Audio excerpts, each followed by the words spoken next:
menyenangkan Bapa. Terima kasih Tuhan Yesus, terima kasih.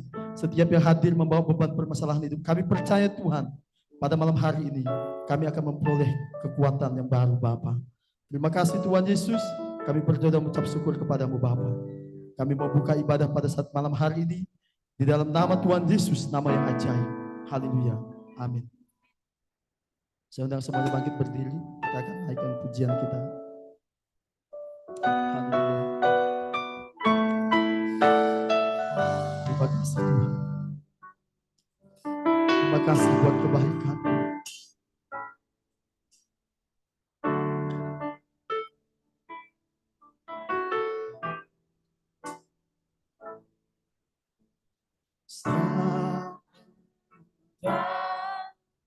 Melihat jalanmu,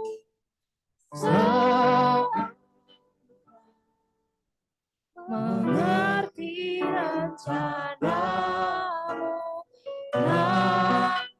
datang ku pegang janjimu,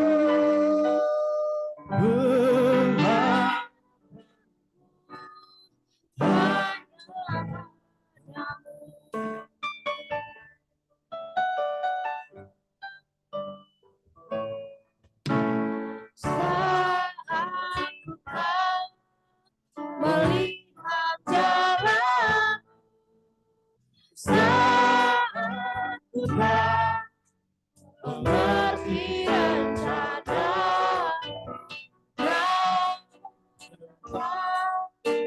ku pegang janjimu,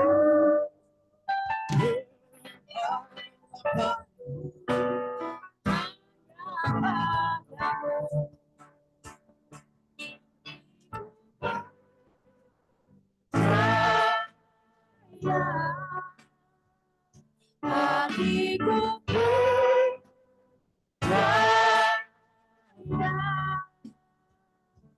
hatiku percaya,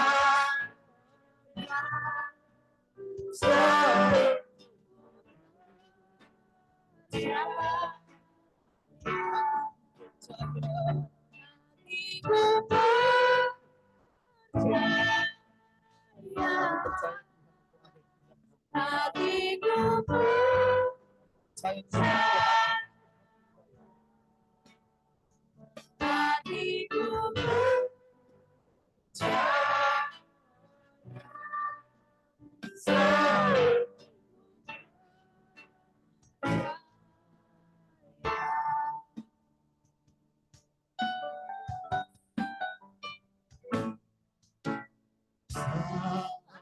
Ku tak melihat jalan saat ku tak mengerti rencanamu,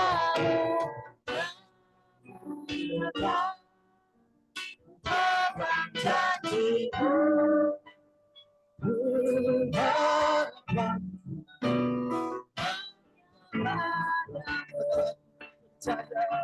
hatiku percaya, hatiku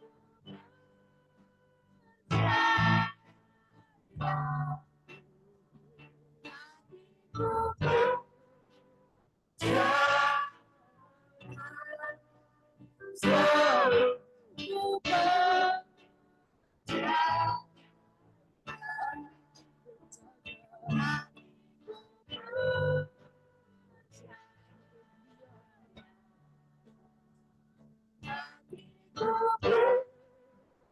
percaya.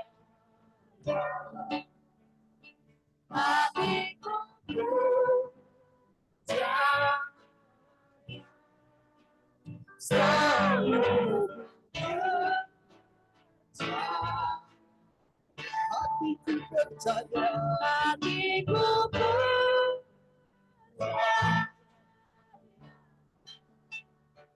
hatiku percaya.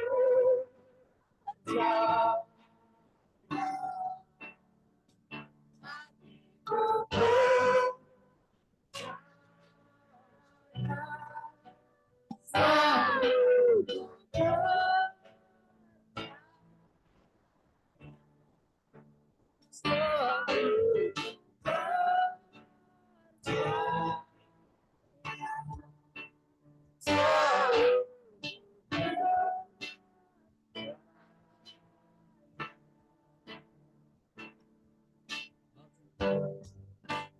sebabnya, baik sebabnya.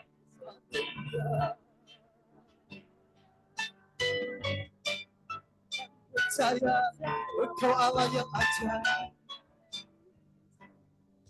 Kami percaya Engkau sumber keselamatan. Kami percaya Engkau guru batu yang teguh. Kami percaya Engkau Allah yang setia. Kami percaya Engkau Allah yang ajaib.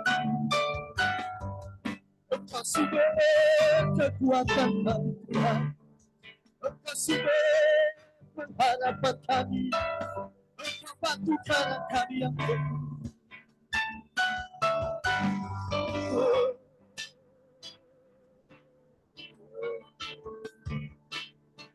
Engkaulah kekuatan kami. Engkaulah harapan kami.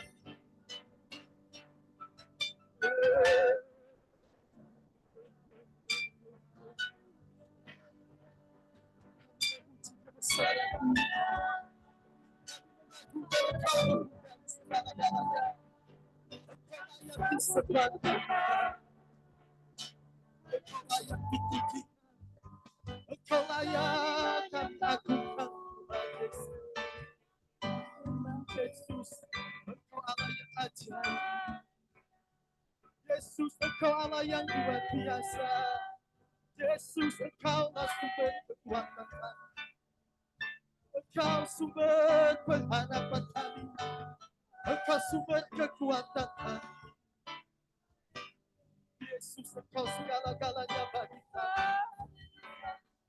Kami sembah sebagai Raja di atas segala raja. Kami sembah Engkau Tuhan kami.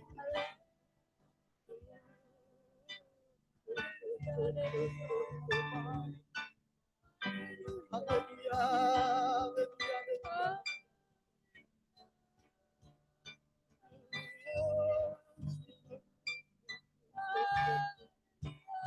Kami percaya Engkau Allah yang ajaib Tuhan. Kami percaya Engkau Allah yang segala-galanya. Engkau lebih besar dari setiap persoalan kami. Engkau lebih besar dari segala-galanya Tuhan.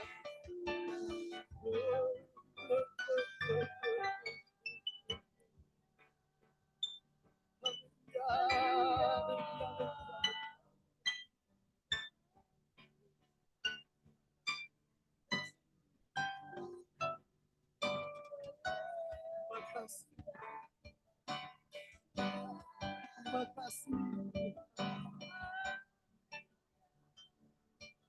Terima kasih. Engkau sumber kekuatan kami. Terima kasih Tuhan. Terima kasih buat kebaikan-Mu. Terima kasih buat karya keselamatan. Terima kasih buat karya.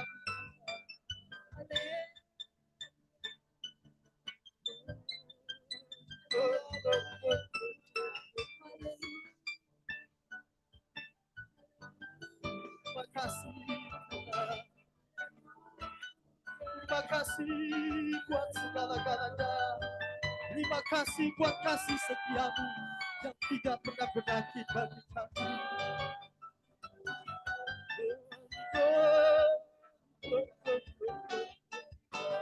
Bakar setiap kami Tuhan dengan api kuasa.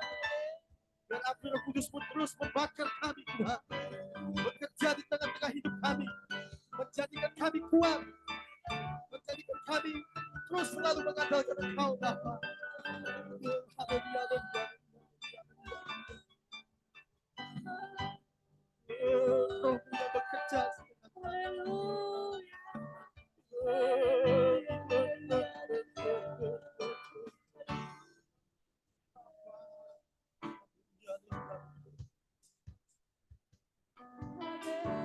Bapa, dalam nama Tuhan Yesus Kristus, biar api kuasa Roh Kudus-Mu terus membakar setiap kami Tuhan.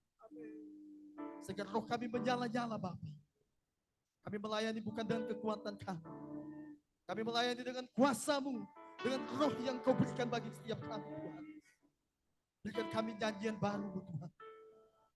Berikan kami Tuhan penyembah-penyembah yang baru Tuhan. Sehingga setiap kata-kata, setiap pujian yang keluar dari mulut bibir lidah kami Tuhan, itu merupakan mazmur yang baru yang kami persembahkan untuk hormat kemuliaan bagi nama-Mu Bapa. Terima kasih Tuhan, terima kasih. Engkau bekerja di setiap bis. Engkau bekerja di setiap wadah-wadah Tuhan. Engkau bekerja di setiap Tuhan bagian-bagian yang diberikan oleh gereja di tempat ini Bapa. Sehingga kami percaya Tuhan, kami rindu pelayanan di tempat ini menjadi bisa menuai jiwa-jiwa yang baru Tuhan. Jadilah kami berkat Tuhan.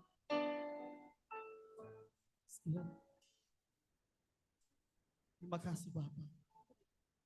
Terima kasih. Terima kasih Tuhan. Di dalam nama Tuhan Yesus Kristus, kami percaya Tuhan, tempat ini akan terus dipenuhi oleh jiwa-jiwa yang baru. Ada orang-orang di tempat ini yang Kau pakai Tuhan sesuai dengan perintahnya masing-masing.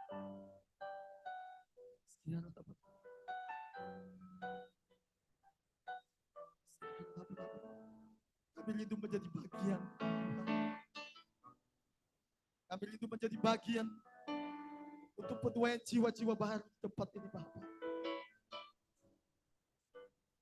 Kami berdoa bagi jiwa-jiwa Tuhan yang ada di kota Batu Licin ini Bapak. Dan Engkau terus memakai setiap pelayan-pelayan yang ada di tempat ini, jemaat gembala.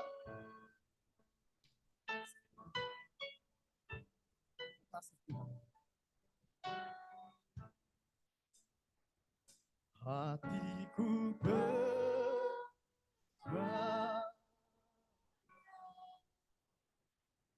hatiku bergerak. Kami percaya Tuhan, kamilah orang-orang yang dipilih oleh Engkau Bapa untuk menjadi berkat bagi kota ini. Katakan hatiku percaya. Haleluya. Hatiku bergerak. Haleluya. Dan kami terus Tuhan berjalan bersama. Haleluya. Hatiku berjalan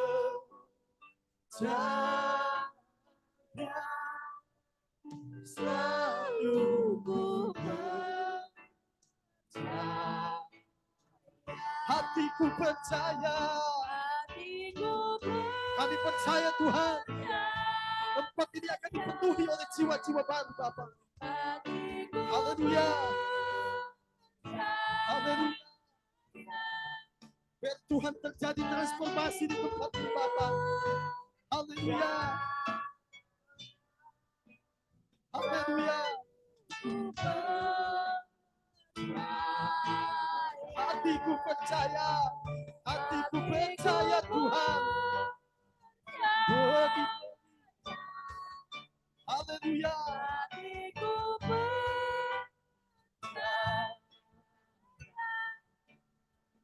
Hatiku percaya. Selalu ku percaya. Selalu percaya.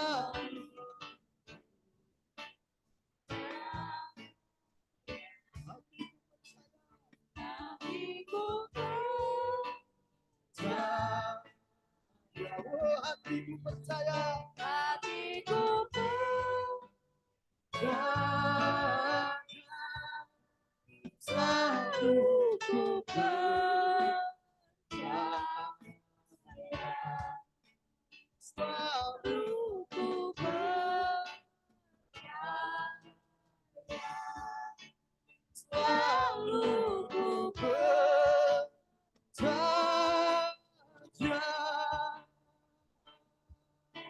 Haleluya. Haleluya.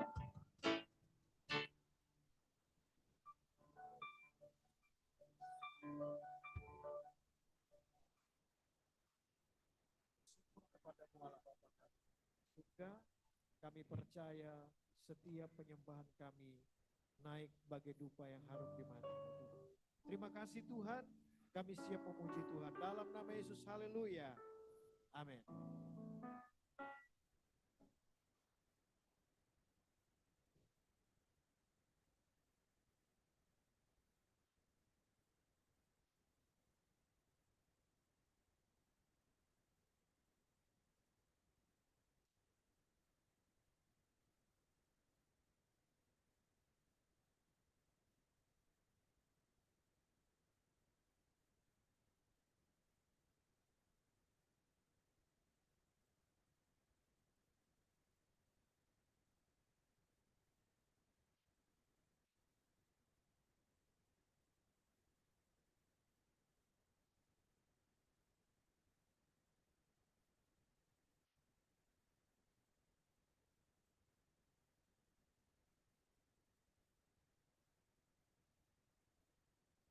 Belum hidup. Mana pada ke? Alam Oke. Salam sejahtera dalam kasih Tuhan Yesus Kristus. Bapak Ibu Saudara berkati Tuhan. Terima kasih buat kesempatan yang diberikan kepada saya lewat Gembala Jemaat untuk malam hari ini bisa sharing kebenaran firman Tuhan di hadapan jemaat Tuhan yang luar biasa ini. GPDI Mil Batu Licin, Kalimantan Selatan. Ya. Baik semuanya, haleluya, puji Tuhan. Oke, Bapak Ibu, Saudara diberkati Tuhan, saatnya kita akan menikmati pelayanan kebenaran firman Allah. Kita akan belajar, dan malam hari ini saya mau berbicara tentang berbuah-buah. Mari sama-sama kita buka Alkitab kita. Haleluya.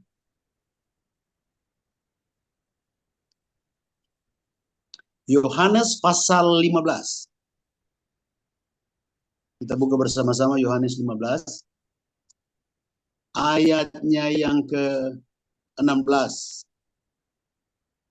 Yohanes 15 ayat 16. Tuhan. Saya akan bacakan firman Tuhan buat kita semua.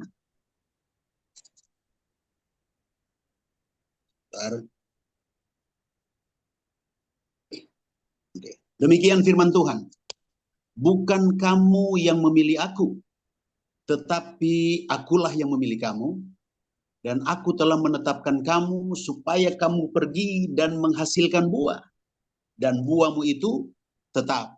Supaya apa yang kamu minta kepada Bapa di dalam namaku diberikannya kepadamu. Yang percaya katakan amin.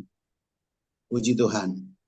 Haleluya. Bapak Ibu, saudara yang diberkati Tuhan, jemaat yang luar biasa yang dikasihi Tuhan. Saya mau bilang bahwa Injil Yohanes berbeda dengan ketiga Injil sinopsis lainnya. Injil Yohanes, ada seorang pakar teologi, dia bilang bahwa Injil Yohanes adalah Injil teologi. Karena di pasalnya yang pertama menjelaskan siapa Tuhan itu sebenarnya. Ada juga yang bilang bahwa Injil Yohanes itu adalah Injil bayangan, Injil alegori, Injil perumpamaan. Karena di Injil Yohanes ini Yesus banyak sekali berbicara tentang siapa dirinya. Dia umpamakan siapa dirinya. Dia berbicara tentang jalan kebenaran. Dia berbicara dirinya adalah gembala yang baik. Dia bicara tentang pintu. Dia berbicara tentang jalan keselamatan. Dia berbicara tentang pokok anggur yang benar. Dan saat ini kita baca bersama-sama dia sudah berbicara tentang berbuah-buah. Jadi Bapak Ibu Saudara berkati Tuhan, dari hal apa yang kita sudah baca bersama-sama? Yang pertama kita harus melihat baik-baik bahwa Tuhan Yesus bilang bahwa kita, Yesus itu memilih kita. Bukan kita yang memilih dia dan menjadikan dia Tuhan. Tapi kekristenan adalah pilihan Allah. Itu luar biasa.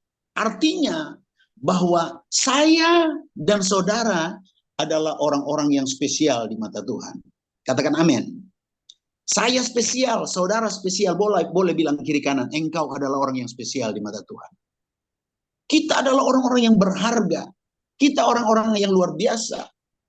Yohanes 15 ayat 16 adalah kunci untuk memahami konsep berbuah di dalam Kristus. Ayat ini mengajarkan bahwa kita dipilih oleh Allah, bukan kita yang memilihnya. Saudara lihat betapa spesialnya kita ya. Coba kita renungkan. Ketika presiden terpilih, ya, dia memilih dan memasang kabinet dengan orang-orang yang berkompeten di situ. Dia tahu siapa orang-orang yang dia tahu ditaruh di situ. Di setiap jabatan, di setiap kedudukan, adalah orang-orang yang punya potensi. Dia nggak mungkin lantik menteri keamanan, seorang preman yang cuma teriak-teriak di kampung. Dia tidak akan lantik seorang gubernur bank yang tiap hari nyolong di kampung.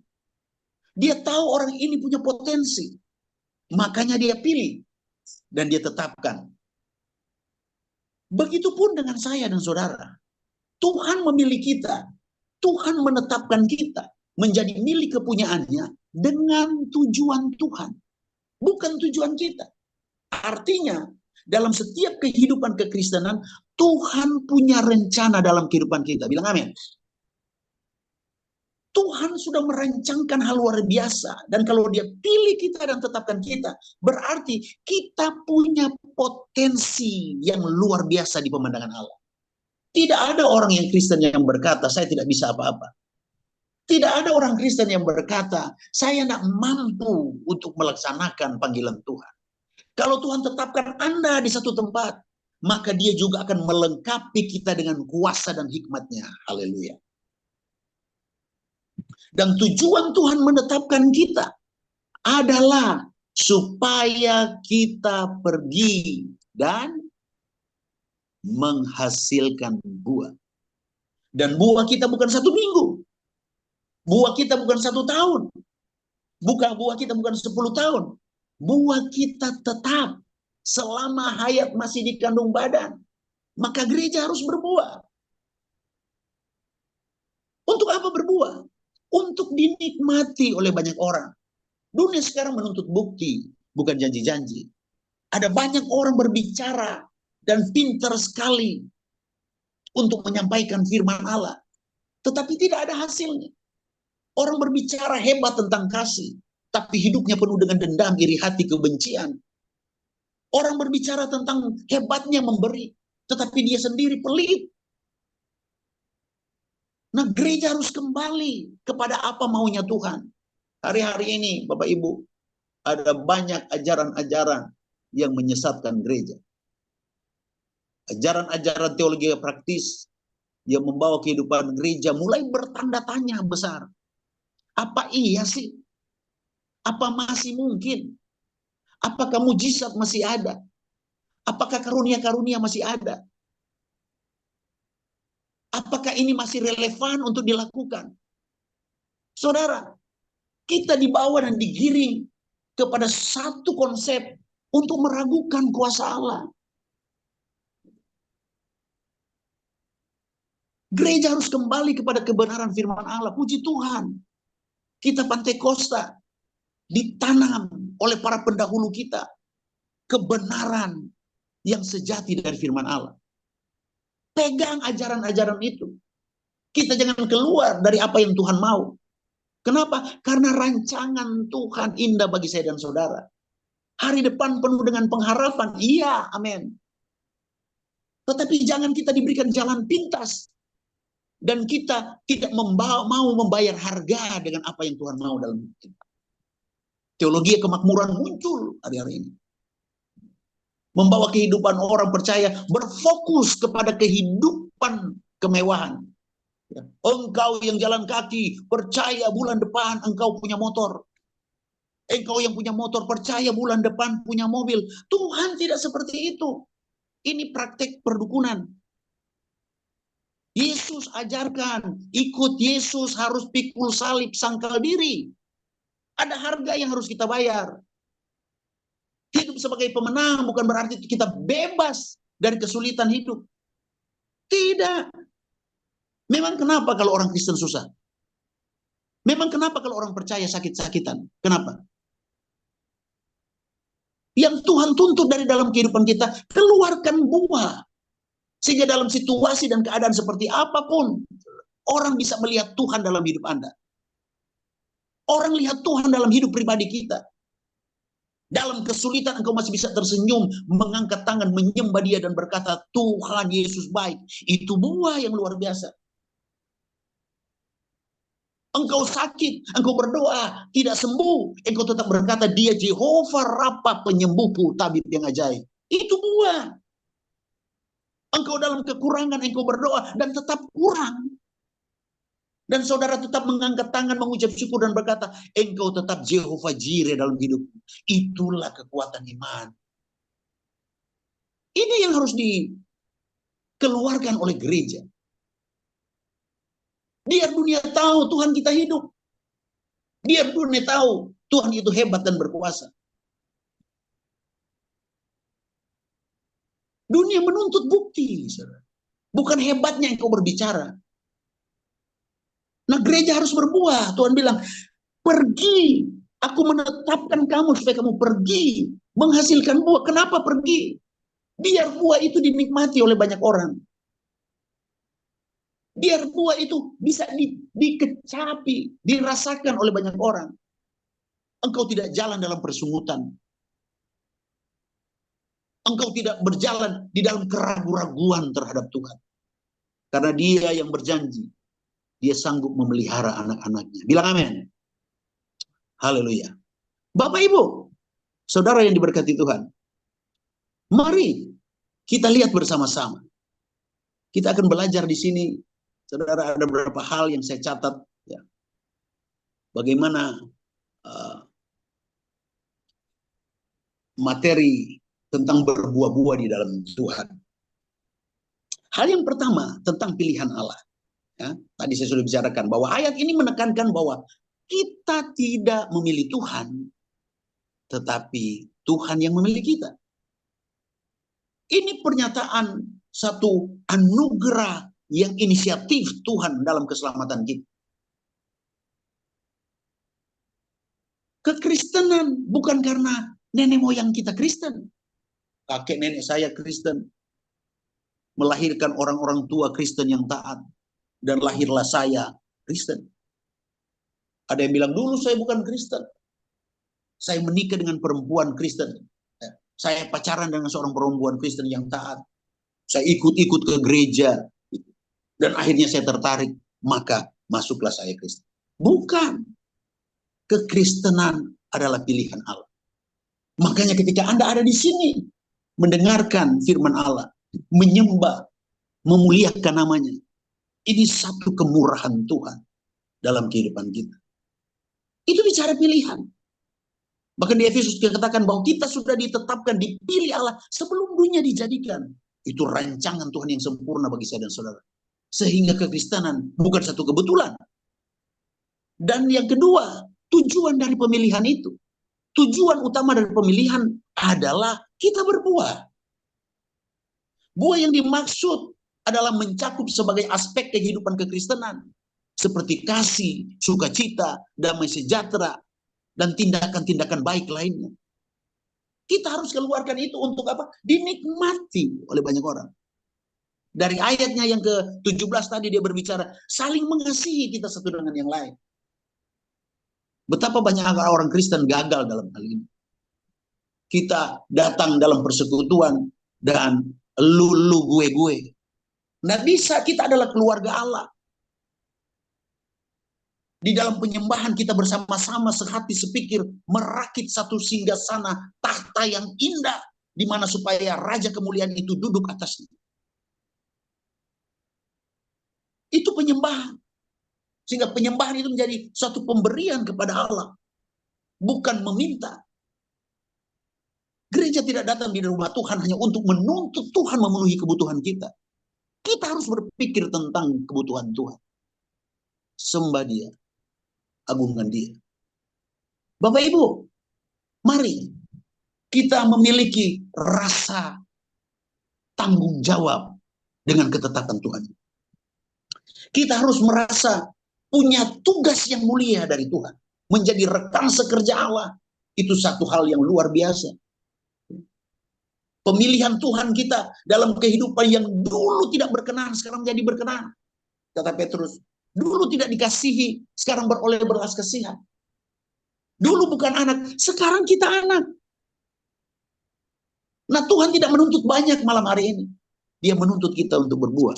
Sudahkah Anda berbuah? Mari berbuah. Suami, ya. Berbuahlah di tengah-tengah keluarga. Kepada istri dan anak. Istri-istri, berbuahlah untuk suami. Dan jangan dulu keluar, di dalam dulu. Anak-anak, ayo berbuah buat orang tua.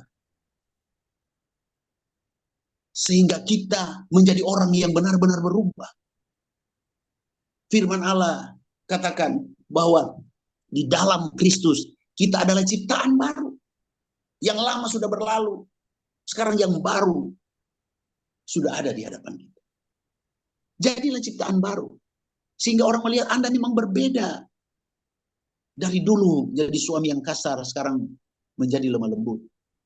Istri yang suka ngomong sembarangan, sekarang kita bisa kontrol perkataan.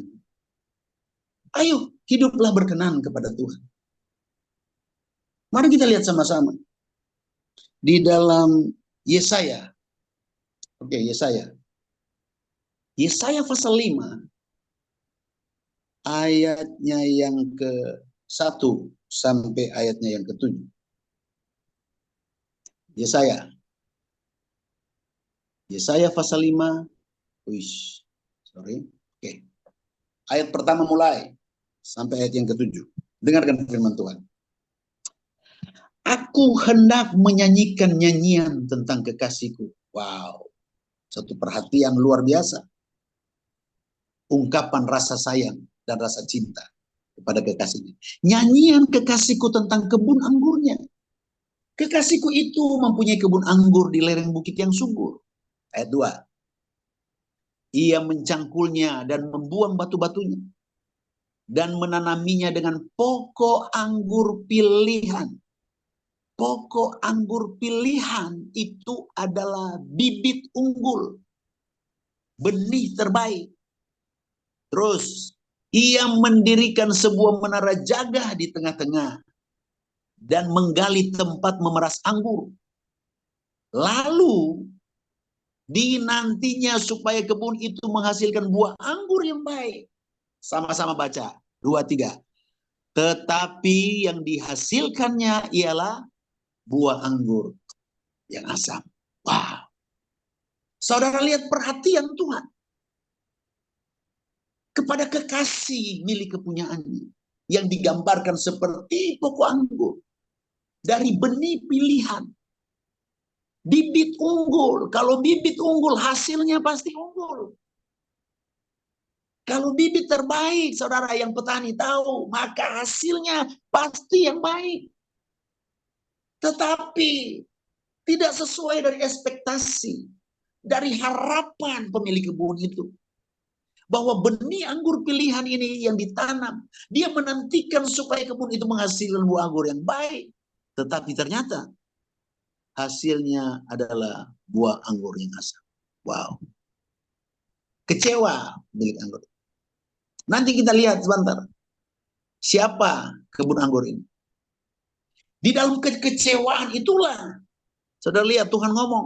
Ayat 3. Maka sekarang, hai penduduk Yerusalem, dan orang Yehuda, adililah aku dan kebun anggurku itu.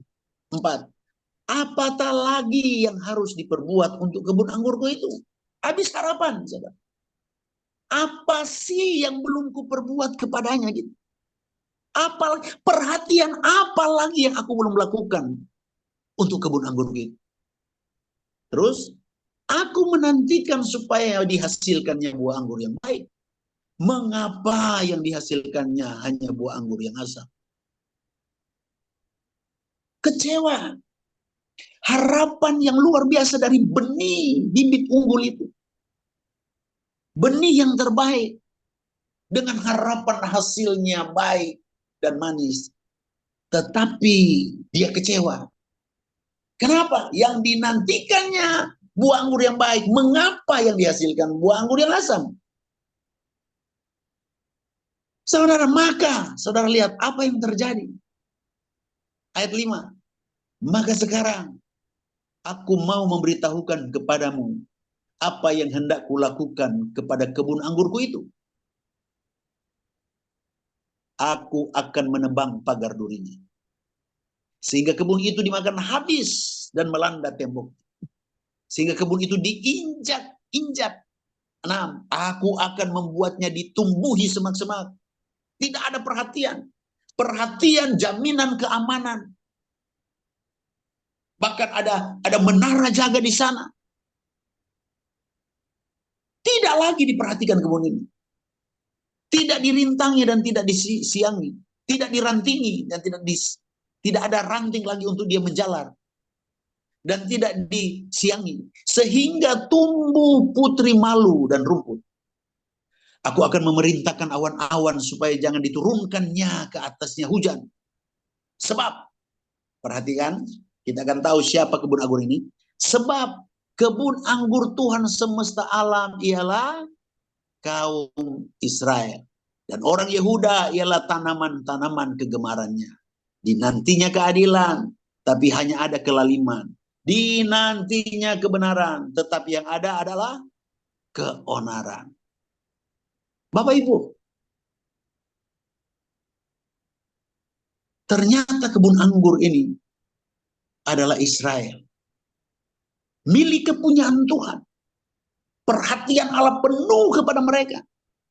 Tetapi bangsa ini mengecewakan Tuhan. Tuhan mengharapkan hasil yang baik. Di mana nama Tuhan akan dipermuliakan dalam kehidupan mereka. Tetapi yang dihasilkan mereka adalah asam. Tuhan kecewa dengan bangsa ini. Bangsa Israel mengecewakan Tuhan. Terus saudara, pemberontakan terjadi. Tuhan ngomong, apa lagi yang belum aku perbuat? Dalam kelemah lembutan, dalam kekerasan Tuhan sudah bicara mendidik bangsa ini. Di kitab Yesaya pernah Tuhan ngomong, sudah tidak ada tempat untuk cambuk itu. Di mana lagi aku harus memukulnya dari ujung kaki sampai ujung kepala, penuh dengan bilur-bilur. Tuhan berbicara keras dengan pukulan, tetapi nggak berubah juga, buahnya tetap asam. Dari zaman Taurat masuk di zaman hakim-hakim, raja-raja, nabi-nabi besar, nabi-nabi kecil, sama bangsa ini tetap berontak kepada Tuhan. Ketika mujizat terjadi, mereka mengagungkan Tuhan. Ketika terbentur dalam masalah, mereka berontak lagi. Saudara lihat dari Mesir, bagaimana Tuhan menyatakan kuasa dengan 10 tulah. Di depan mata mereka, keajaiban, kebesaran Tuhan. Keluar dari Mesir, ngeluh sampai dimarah. Mereka melupakan apa yang Tuhan kerjakan waktu-waktu kemarin. Mereka terus berfokus di masalah, di persoalan. Terus seperti itu. Ketika ada masalah, mereka ragu lagi dengan Tuhan. Mereka lupa dengan apa yang Tuhan kerjakan waktu-waktu yang lalu.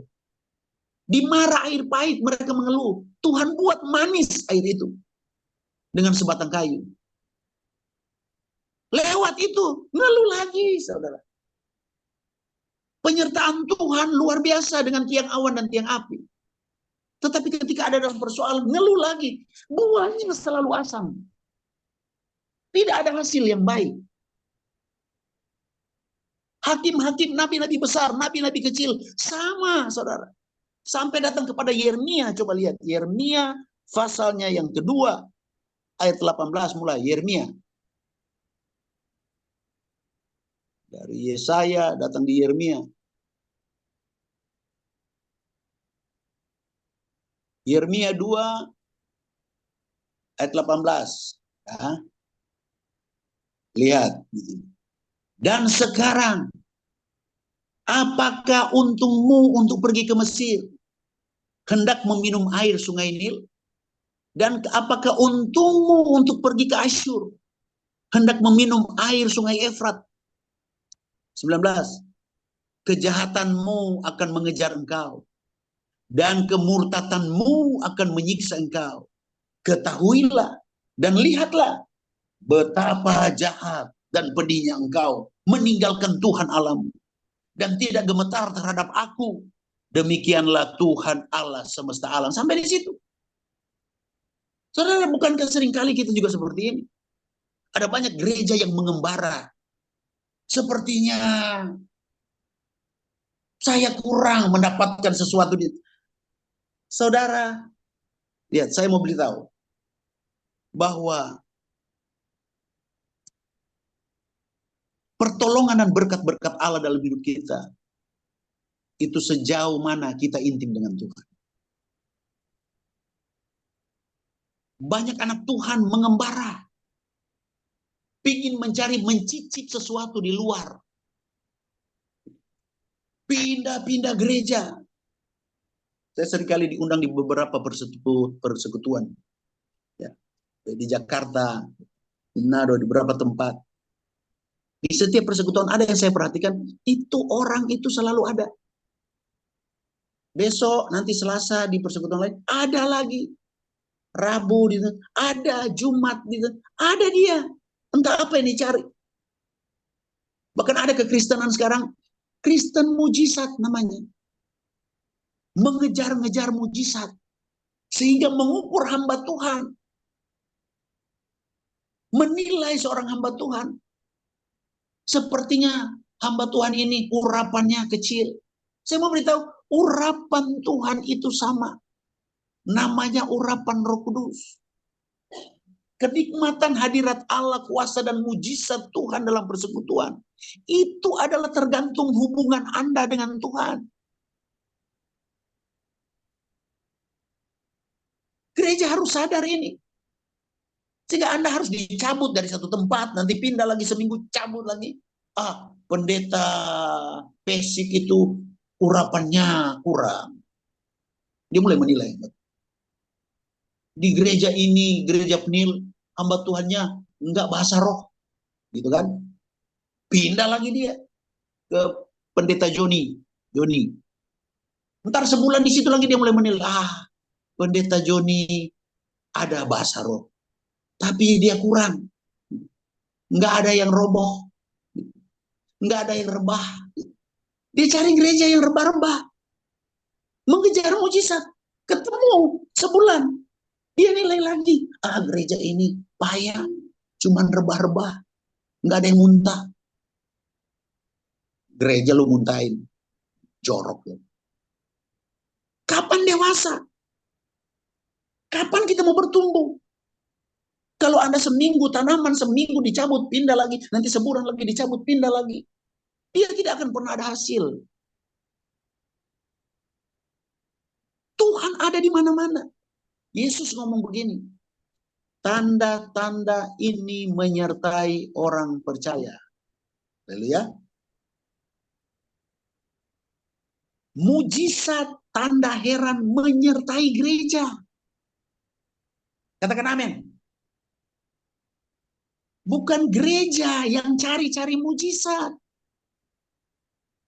Orang Kristen jangan keliling gereja cari mujizat. Mujizat menyertai kita. Itu yang harus kita pahami. Artinya begini, di mana ada anak Tuhan, pasti ada mujizat Allah. You know why? Karena Anda lah mujizat itu. Kita lah mujizat. Dari orang yang tidak berharga menjadi berharga di mata Tuhan, itu kasih karunia mujizat yang besar.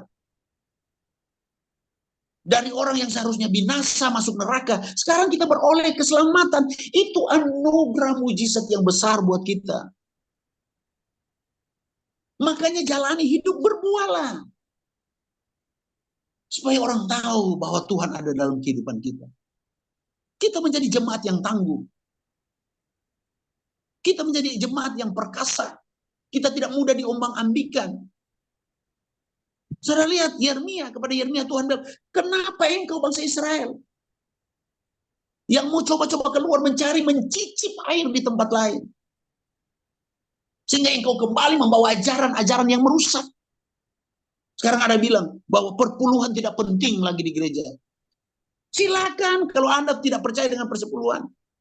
Tapi saya sampai hari ini percaya bahwa berkat Allah dicurahkan ketika orang memberikan perpuluhan. Saya sangat percaya bahwa ada berkat yang besar ketika kita memberi. Yesus mengajarkan kepada kita, berilah maka kamu akan diberi. Memberi banyak maka engkau akan memberi banyak. Orang bilang, oh Yesus tidak ngomong lagi perpuluhan. Kepada orang Farisi yang dengan luar biasa memperhitungkan persepuluhan yang mereka berikan. Bawa jintan, selasi. Saudara lihat ketaatan mereka. Mereka hitung persepuluhan. Yesus bilang, ya semua kalian sudah lakukan. Tetapi jangan abaikan yang lain. Harus ditaati. Tetapi yang lain juga jangan diabaikan. Kita memberi bukan pamer. Tetapi karena ketaatan kita kepada Tuhan. Maaf saya bicara persepuluhan sedikit di sini. Kalau saudara baca di Maleakhi 3, bagaimana rahasia persepuluhan yang luar biasa. Persepuluhan itu benteng. Tembok yang tebal. Supaya apa? Supaya benih yang kita tanam itu tidak dirusak oleh belalang pengerik, belalang pelompat, belalang pelahap. Baca baik-baik di sana. Persepuluhan itu memagar, membuat engkau aman. Benih yang ditabur itu apa? Dari 90 yang engkau punya.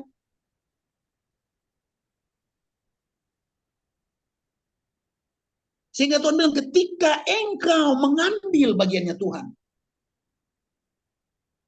itu sama dengan engkau merombak tembok keamanan.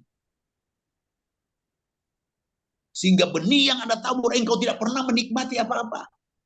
Karena sudah dimakan habis oleh belalang pengerik, belalang pelompat, belalang pelahap. Pegang firman Allah. Apa yang sudah diajarkan para pendahulu kita. Dengarkan itu. Lakukanlah. Kita percaya.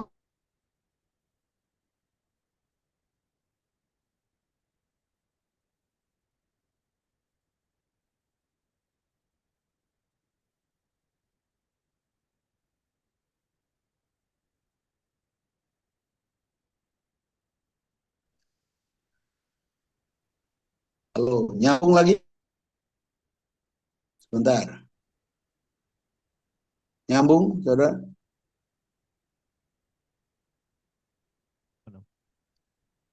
Ya, puji Tuhan nyambung. Listrik padam. Semoga tower masih menyimpan strom ya untuk kita sampaikan. Saya akan pacu. Puji Tuhan ada lampu dari anak saya yang menerangi. Kita lanjut terus ke Yeremia. Ya, puji Tuhan. Ayatnya yang ke-20. Sebab dari dulu, Yeremia pasalnya yang kedua. Sebab dari dahulu kala engkau telah mematahkan hukmu, telah memutuskan tali pengikatmu, dan berkata, aku tidak mau lagi diperbudak, bahkan di atas setiap bukit yang menjulang, dan di bawah setiap pohon yang rimbun, engkau berbaring dan bersundal. Tuhan buka rahasia hati. Yesus bilang begini, mari kepadaku, Matius 11 ayat 28. Engkau yang letih, engkau yang lesu, engkau yang punya beban berat, aku akan berikan kelegaan.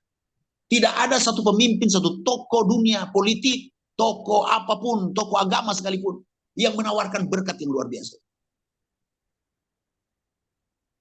Aku berikan kamu kelegaan. Kelegaan itu lapang, kelegaan itu merdeka, kelegaan itu bebas tanpa beban. Tapi ayat 29, pikullah kuk, belajarlah kepadaku, aku lemah lembut dan pikullah kuk, dan bebanku itu ringan.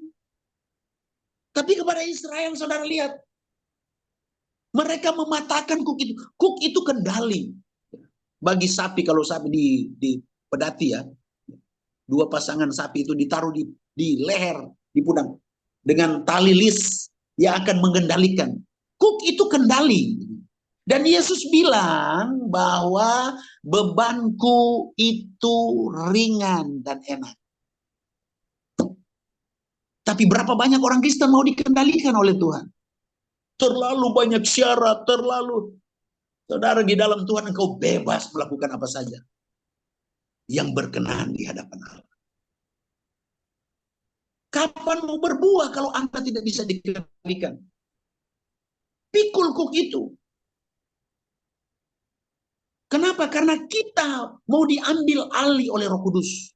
Diambil alih oleh Tuhan untuk dipimpin dengan kendalinya. Dan Roh Kudus, Roh kebenaran akan pimpin kita kepada segala kebenaran. Tetapi berapa banyak orang yang mau tunduk dan taat kepada kebenaran firman Allah. Israel dari dulu sudah mematahkan kuk itu.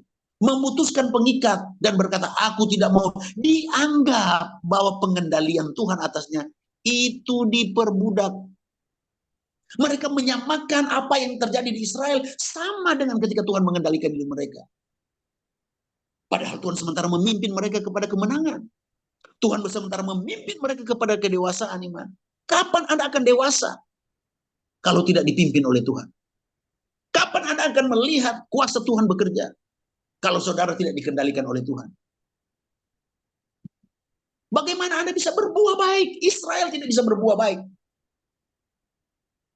Kenapa? Karena mereka tidak mau dikendalikan. Lanjut ya, ayat 21. Namun aku telah membuat engkau tumbuh sebagai pokok anggur pilihan. Kembali lagi Tuhan ingat. Sebagai benih yang sungguh murni. Perhatikan. Betapa engkau berubah menjadi pohon berbau busuk. Pohon anggur liar. Israel digambarkan Tuhan seperti pohon anggur liar yang berbuah busuk. Tidak ada yang baik. Mengecewakan pemiliknya. Kenapa kita gereja harus mengulang hal yang sama? Sampai Tuhan ngomong di ayat 22, bahkan sekalipun engkau mencuci dirimu dengan air abu dan dengan banyak sabun, namun noda kesalahanmu tetap ada di depan mataku. Demikianlah firman Tuhan Allah.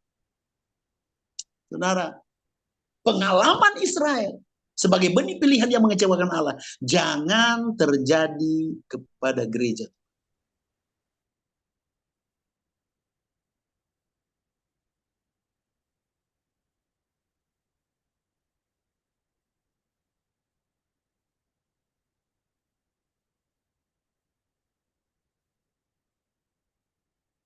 Tempat lain.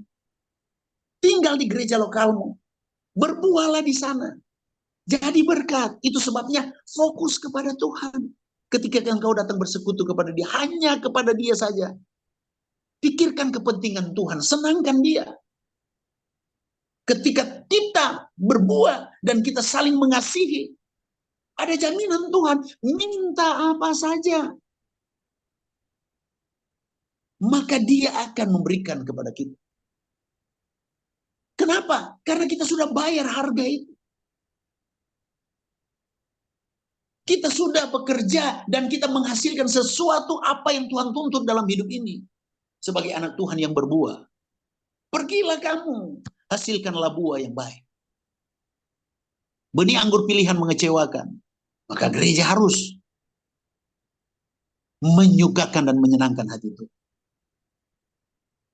Ayo, pohon-pohon yang ditanam di kebunnya Allah.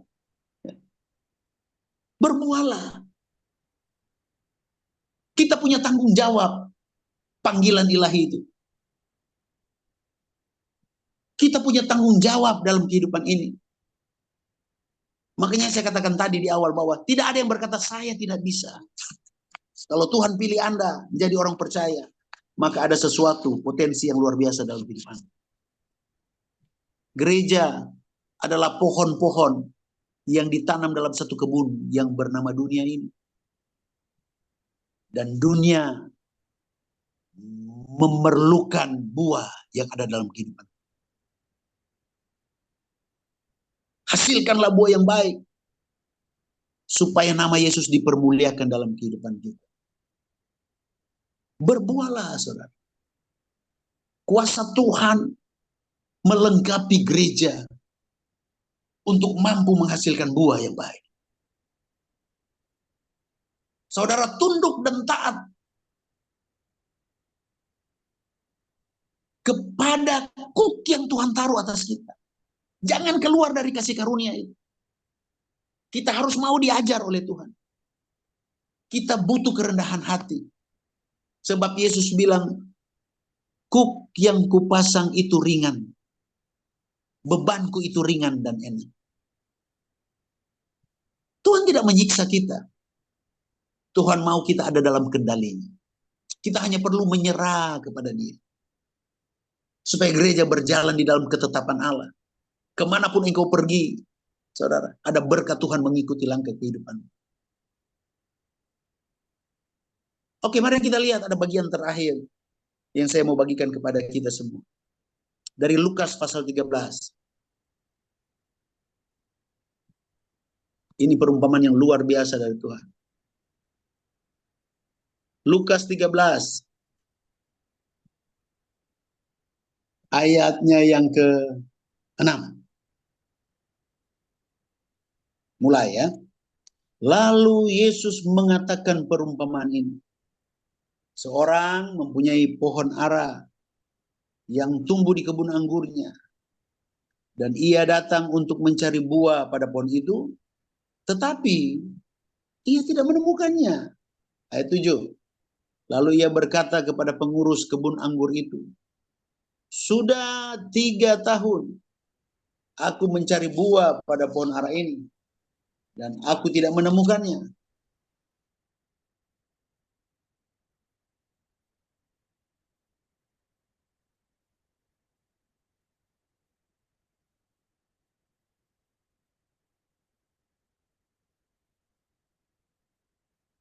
Biarkanlah dia tumbuh tahun ini lagi. Aku akan mencangkulnya, tanah sekelilingnya, memberi pupuk kepadanya. Mungkin tahun depan ia akan berbuah. Jika tidak, apa saudara? Jika tidak, tebanglah dia. Perumpamaan ini, saudara, disampaikan Yesus tentang pohon ara yang tumbuh di kebun anggur. Sang pemilik kebun itu datang mencari buah. Dan yang terjadi adalah tidak ada yang dia temukan. Dan yang luar biasa itu sudah berulang selama 3 tahun. 3 tahun loh. Aku cari buah. Dan aku tidak menemukan. Untuk apa pohon ara serindang ini? Subur, bertumbuh subur. Daunnya lebat. Tapi tanpa buah. Untuk apa dia ada di sini? Tebang saja. Tetapi perhatikan. Penunggu kebun. Yang ngurus kebun itu. Datang. Kemudian dia ngomong kepada pemilik kebun. Kasih waktu saya. 1 tahun lagi. Beri aku waktu 1 tahun. Untuk apa? Saya akan perhatikan baik. Saya akan mencangkulnya. Saya akan beri pupuk. Saya akan rawat 1 tahun ini sebaik-baik mungkin. Saya akan mengurusnya. Dengan berharap tahun depan pohon ini akan berbuah. Tetapi jika tidak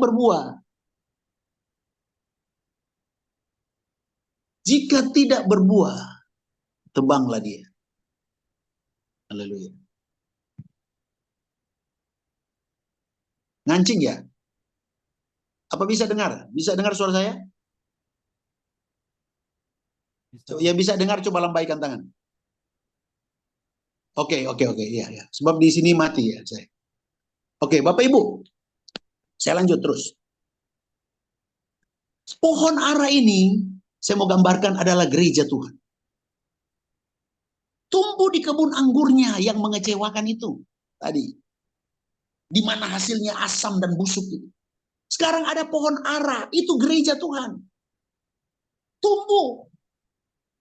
Sekarang pemilik kebun itu cari buah. Dengan cara yang sama kepada kebun anggur. Pohon anggur itu.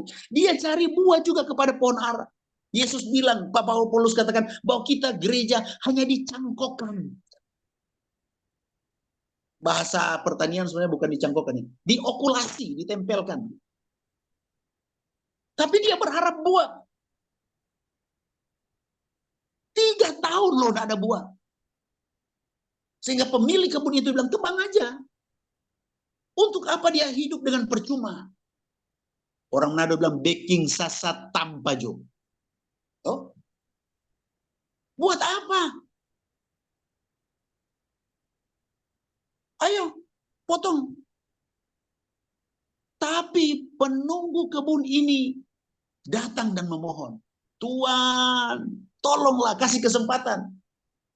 Biar dia tumbuh 1 tahun lagi. Saya akan peduli. Saya akan bekerja ekstra.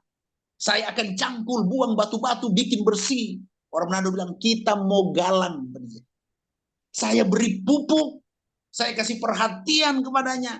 Dengan berharap tahun depan pasti akan menghasilkan buah. Nah, jika tidak, boleh silakan Tuhan tebang. Haleluya. Bapak Ibu, di ayat yang lain bilang begini. Kapak sudah tersedia di bawah pohon. Boleh kasih bersih. Gitu. Boleh kasih pupuk. Tapi tolong, itu tamako taruh di bawah situ. Kapaknya jangan diangkat. Biar itu ancaman buat kita. Bagi yang tidak berbuah. Sekarang saya mau beri pertanyaan kepada jemaat. Siapa penunggu kebun anggur itu? Anda tahu siapa? Saya mau ngomong. Penunggu kebun itu yang memohon kepada pemilik kebun untuk kasih kesempatan adalah gembala jemaat. Tahukah Anda? Anda kadang-kala masih tertidur lebelap, ngorok di pagi hari. Gembala sudah bangun, lipatkan lutut, nangis untuk Anda. Tuhan tolong jemaatmu yang hidup dalam perselingkuhan, yang hidup mabuk-mabuk, yang hidup jauh dari Tuhan. Tuhan tolong ada linangan air mata turun keluar dari air mata hamba Tuhan. Menangis untuk Anda. Anda enak-enak jalan di mall. Ada hamba Tuhan yang berlutut dalam puasa. Mengangkat nama Anda di hadapan Tuhan. Supaya bisa berbuah.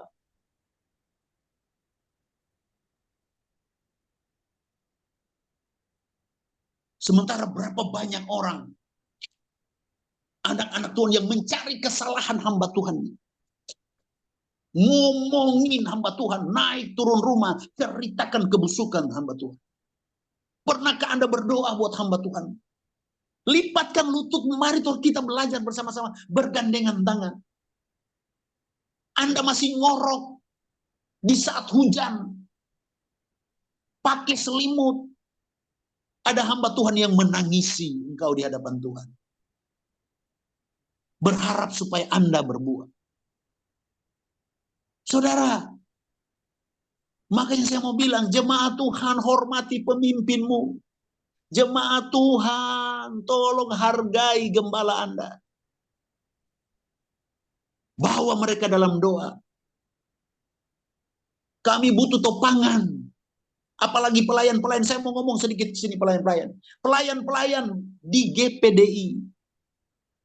Anda tidak di voting, Anda ditunjuk oleh gembala. Pernahkah Anda merenung kenapa Anda ditunjuk oleh hamba Tuhan menjadi pelayan? Karena hamba Tuhan sadar dia tidak bisa kerja sendiri. Dia butuh topangan Anda. Dia tahu Anda adalah orang yang bisa menopang dia. Makanya saya heran kalau ada pelayan nanduk. Kalau ada pelayan menjatuhkan hamba Tuhan. Ada yang salah dalam dirimu.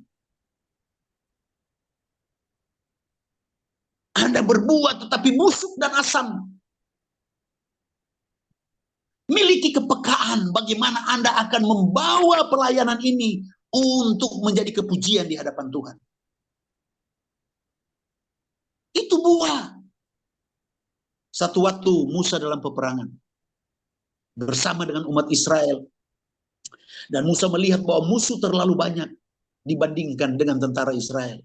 Pasukan Israel terlalu kecil dan dia tahu bahwa mereka akan kalah. Musa datang menghadap Tuhan dan bertanya, Tuhan, apa yang harus aku lakukan?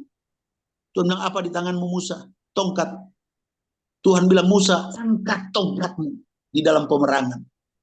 Ketika tongkat terangkat ke atas, maka Israel akan memukul kalah musuh.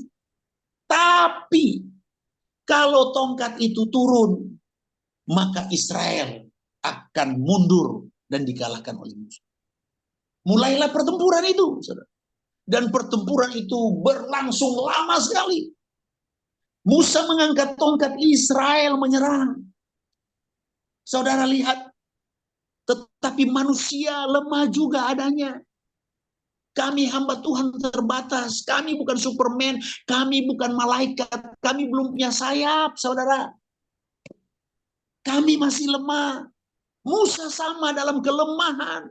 Dia capek, dia penat juga mengangkat tongkat. Maka tangannya dalam kelelahan turun. Dan waktu tongkat turun, maka Israel dipukul kalah oleh musuh. Dia berupaya angkat lagi. Begitu, tarik ulur, maju mundur, maju mundur. Di dalam peperangan seperti itu, saudara, ada pelayan yang peka.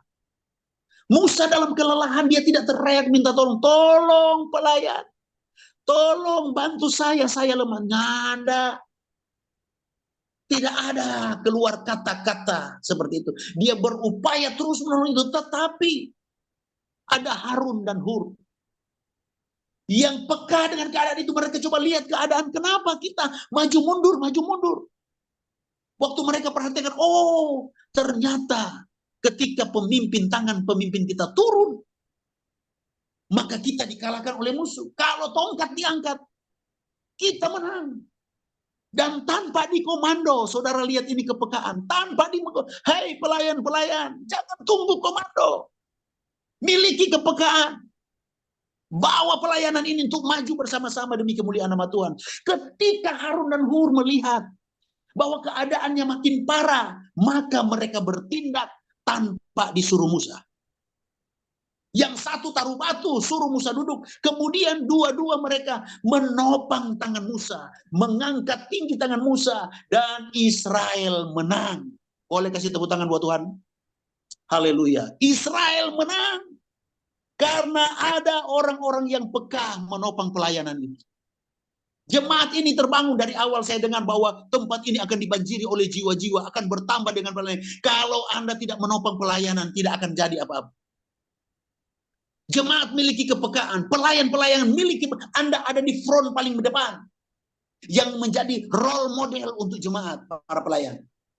Sehingga Anda bisa berkata, kalau Anda mau melihat tentang kebenaran, lihatlah kami. Supaya jemaat terpacu untuk hidup dalam kebenaran, menghasilkan buah yang baik. Penunggu kebun anggur sudah berdoa untuk Anda, supaya engkau tidak akan ditebang dan masuk dalam dapur api. Jemaat Peniel akan menikmati keberkatan dan kegerakan rohani yang besar. Jemaat Peniel akan diberkati oleh Tuhan. Jemaat Peniel akan berbuah-buah, sehingga jiwa-jiwa datang memenuhi tempat ini. Kita percaya bersama-sama ketika Anda mau bertanggung jawab dengan panggilan itu. Buah itu tetap. Bukan 5 hari, bukan 1 bulan, bukan 1 tahun. Selama Anda hidup di batas hidup di mana Tuhan tetapkan, kita harus tetap berbuah. Yang percaya katakan amin. Tuhan menolong jemaat Peniel. Tuhan bawa kita dibangun dalam kekuatan iman, kita menjadi orang-orang yang perkasa, yang hidup dalam ketaatan, iman yang dewasa, dan kita terus berbuah. Kemanapun kita pergi, kita menghasilkan buah yang baik untuk kemuliaan nama Tuhan. Tuhan Yesus memberkati. Tepuk tangan buat Tuhan Yesus. Haleluya. Puji Tuhan, puji Tuhan, puji Tuhan, puji Tuhan. Kita akan berdoa. Ya Pak Gembala ya, saya mau berdoa. Saya doakan jemaat ya, semuanya ya. Oke, mari tundukkan kepala Anda.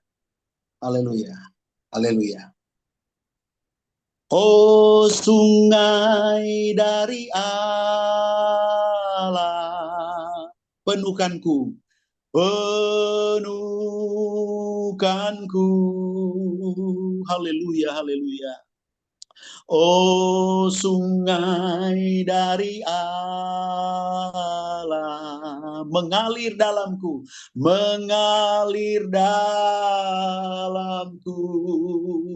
Oh sungai, oh sungai dari Allah, kuatkanku, kuatkanku. Amin. Oh sungai dari Allah, kerinduanku. Tundukkan kepala saudara, saya berdoa buat saudara. Bapa dalam nama Yesus, malam ini kebenaran sharing firman Tuhan sudah disampaikan bagi jemaat. Biarlah yang bertelinga mendengar. Kasih setia Tuhan tercurah bagi kami. Ini satu kesempatan yang luar biasa yang Kau beri bagi umat Tuhan. GPDI Pnil Batu Licin, Kalimantan Selatan. Kami berbeda tempat, hamba-Mu ada di Manado, Tuhan mereka ada di Kalimantan. Tapi Tuhan hadir dimanapun juga. Dari tempat ini hamba berdoa, turunlah berkat Allah bagi umat-umat-Mu. Bawa mereka kuat di dalam Tuhan. Bawa mereka bertumbuh subur bagi kemuliaan nama Tuhan. Bawa mereka menghasilkan buah-buah yang baik dan berkenan. Tuhan, benih pilihan sudah mengecewakan Engkau. Benih unggul sudah membuat Engkau terluka. Tapi biarlah Tuhan Yesus, benih ilahi gereja Tuhan ini, Tuhan, pohon ara ini akan menghasilkan buah yang baik. Di dalam nama Yesus Kristus, jemaat Pniel Batu Licin akan diberkati Tuhan. Jemaat Pniel Batu Licin akan menjadi berkat bagi banyak orang. Akan pergi dan menghasilkan buah. Dan buah itu tetap bagi kami. Sehingga dunia boleh melihat Kristus dalam hidup ini. Di dalam nama Yesus, malam ini kami diberkati oleh Tuhan. Yang lemah sudah jadi kuat, yang sakit sudah jadi sembuh, yang terikat sudah bebas, bahkan yang hidup dalam kekalahan malam ini menang di dalam Tuhan. Kuasa kebenaran firman mengubah kami semua. Bahwa kami bertanggung jawab dengan panggilan Allah ini. Hamba berdoa buat gembala jemaat, suami istri. Tuhan, pegang mereka dengan tangan-Mu yang penuh kasih. Biarlah kehidupan mereka terus berjalan dalam kemenangan. Tuhan, mereka dalam keterbatasan, kelemahan. Ada para pelayan-pelayan yang diurapi, yang memiliki kepekaan untuk menopang mereka. Jemaat Tuhan yang mencintai gembala dan keluarga di dalam nama Yesus. Tempat ini akan berkembang. Pelayanan ini akan menarik banyak jiwa-jiwa. Karena nama Yesus ditinggikan, para pelayan altar hamba berdoa. Bahwa mereka Tuhan dipakai Tuhan dalam kerendahan hati, bertanggung jawab dengan panggilan Allah, sehingga apa yang mereka kerjakan semua untuk Tuhan, bukan untuk mencari keuntungan pribadi, tetapi untuk kemuliaan nama Tuhan. Maka jemaat ini Tuhan, Pnil Batu Licin akan diberkati Tuhan sekarang sampai selama-lamanya. Mereka akan naik bukan turun, menjadi kepala bukan ekor, bahkan musuh-musuh gemetar berhadapan dengan mereka, karena urapan Allah ada atas umat-umat-Mu. Di dalam nama Yesus kami bersyukur. Haleluya. Yang percaya katakan amin, amin, amin, amin. Tuhan memberkati semua. Terima kasih buat kesempatan yang diberikan. Haleluya. Puji Tuhan. Silakan saya kembalikan kepada worship leader.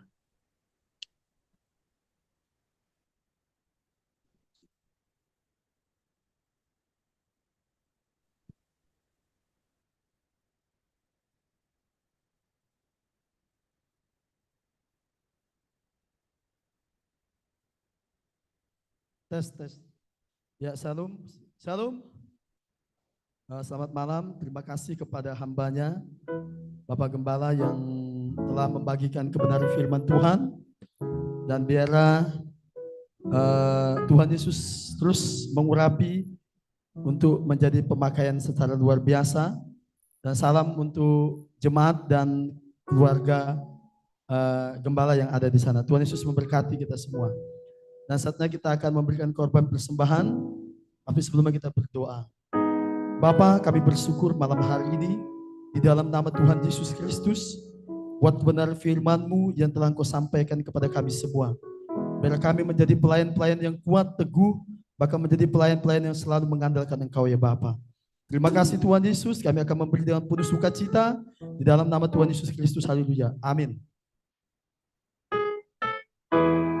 Haleluya. Kita datang kepada Tuhan dengan penuh sukacita. Dengan hati yang gembira.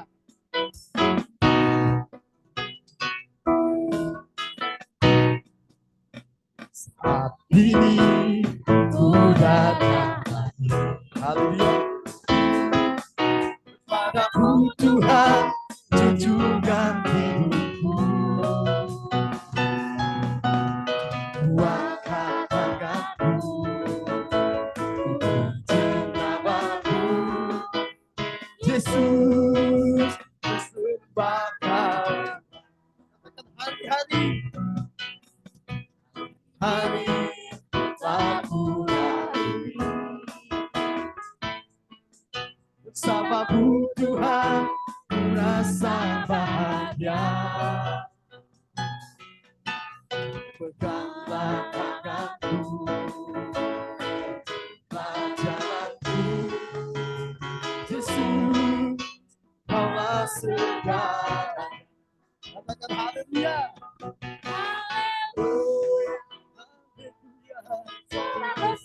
Hosana, Haleluya, glory bagimu Yesus. glory bagimu. Haleluya, Sorak hosana, terpujilah namamu. namamu. Haleluya, Haleluya, sorak hosana. haleluya, glory bagimu. Haleluya, Sorak hosana, terpujilah namamu. terpujilah. Terpujilah namamu. Terpujilah Namamu.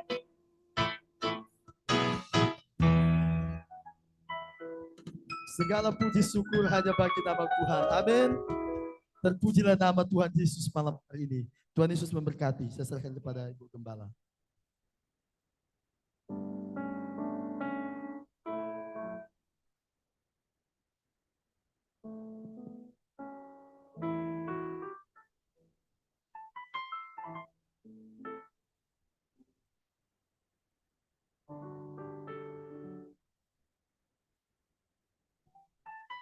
Haleluya.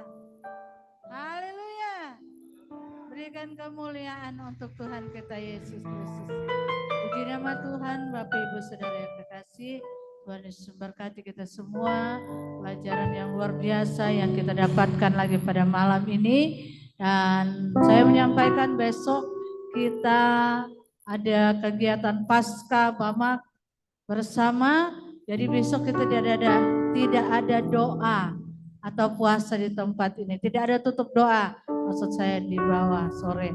Karena kita menyatukan ibadah kita besok di Liang Bangkai ya.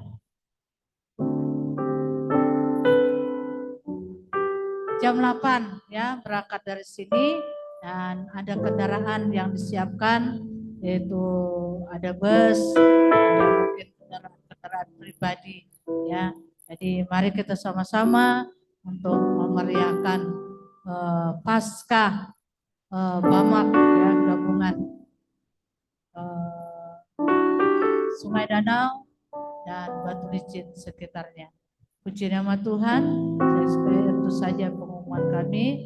Kiranya Tuhan Yesus berkati dan hari Minggu dengan Bapak Ibu Saudara kasih kita masuk di bulan yang kelima. utama, jadi kita mempersiapkan diri untuk perjamuan kudus. Puji Tuhan, Tuhan Yesus memberkati. Mari kita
roh apapun ya Tuhan yang coba-coba mengganggu, kami tolak, hancurkan, patahkan di dalam nama Yesus. Bentengi lokasi itu dengan kuasa-Mu, supaya umat-umat-Mu mulai bebas leluasa untuk memuji, menyembah, dan mengagungkan Engkau. Bahkan beraktivitas ya Tuhan dalam rangka perayaan Paskah, itu kematian dan kebangkitan Yesus. Terima kasih Tuhan, kami bersyukur. Inilah yang menjadi doa dan kerinduan kami bersama. Seluruh rangkaian ibadah ini dari awal, pertengahan, sampai sampai pada akhirnya Tuhan sudah memberkati kami. Di mana sebentar kami akan berpisah dari tempat ini, kembali ke rumah kami masing-masing, baik yang berjalan kaki, berkendaraan roda 2, roda 4, tibakan di rumah kami dengan segala selamat, membawa sukacita dan berkat-berkat surgawi. Bersyukur selesaikan ibadah ini. Bapak Ibu. Tuhan memberkati engkau dan melindungi engkau. Tuhan menghadapkan wajahnya kepadamu dan memberi engkau damai sejahtera. Diberkatilah engkau di kota dan diberkatilah engkau di ladang. Diberkatilah engkau pada waktu masuk dan diberkatilah engkau pada waktu keluar. Kiranya berkat dari Allah Bapa, cinta kasih dari Tuhan kita Yesus Kristus, persekutuan kekuatan penghiburan Allah Roh Kudus mulai menyertai kita mulai malam ini sampai Maranatha. Tuhan Yesus Kristus datang kembali menjemput gerejanya yang sudah disempurnakannya, yaitu saudara dan saya. Ucapan berkat ini disampaikan dengan iman di dalam nama Bapa, Putra dan Roh Kudus, yaitu dalam nama Tuhan Yesus Kristus. Haleluya. Haleluya Bapa.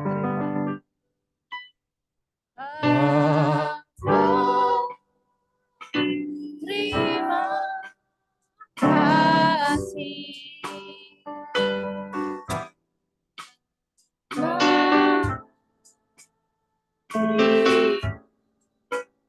kasih.